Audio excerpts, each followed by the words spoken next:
చంద్రబాబు గారి అపరభక్తుడు రక్తంతోని అభిషేకం చేసి సిబిఎన్ జిందాబాద్ అని అదే రక్తంతో రాసిన అభిమాని టీడీపీల సీనియర్ లీడర్. అసొంటి లీడర్కు ఇప్పుడు పెద్ద కష్టం వచ్చిందుల్లా. ఇంతకు నేను ఎవరి గురించి చెప్తున్నానో అర్థమైంది కదా. బుద్ధ వెంకన్న సార్ గురించే.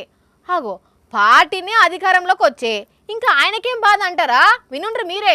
ఆవేదనతో మాట్లాడుతున్నటువంటి మాటలు. అధికారం 3 పాళ్ళు అయితే ఆవేదన 6 పాళ్ళు అన్నట్టున్నది సారు వారిది. మరి అంతగానం ఆవేదన ఏందయ్యా అంటే ఆయనే చెప్తాడు. వినండి, మనం ఎందుకు చెప్పుడు.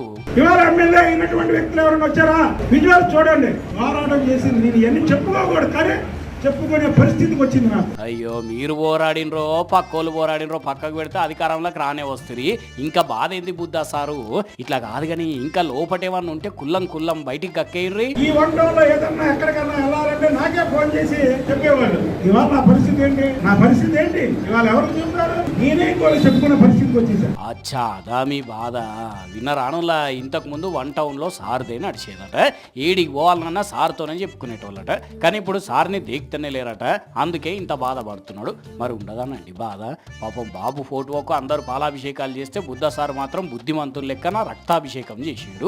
గోడల మీద అదే రక్తంతో జై సిబిఎన్ అని రాసిండు. మరి అంత చేసిన మనిషికి పార్టీ టికెట్ ఇవ్వకపోవడే కాకుండా ఇప్పుడు ప్రాధాన్యత కూడా ఇవ్వకపోయేసరికి తట్టుకోలేకపోతున్నాడు బుద్ధ సారు. అందుకే చిన్న సార్ను చిన్న కోరిక కోరిండి. ఇట్లా ఇప్పుడు చిన్ని గారి దగ్గర నేను చెప్పేది ఏంటంటే, చిన్ని గారు అధిష్టానం దృష్టికి తీసుకెళ్తారని చెప్తున్నా ఆయనకి.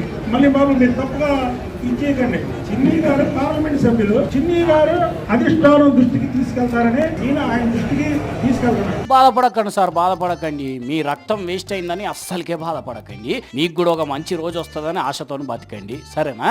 కానీ పాపం ఎట్లున్న బుద్ధ సార్ ఎట్లా అయిపోయిండో కదా నువ్వు. చంద్రబాబు సార్ ఎవరిని ఎట్లనైనా చేస్తాడు అనేదందుకు ఇది మళ్ళొక నిదర్శనం అనుకోవాలేమో.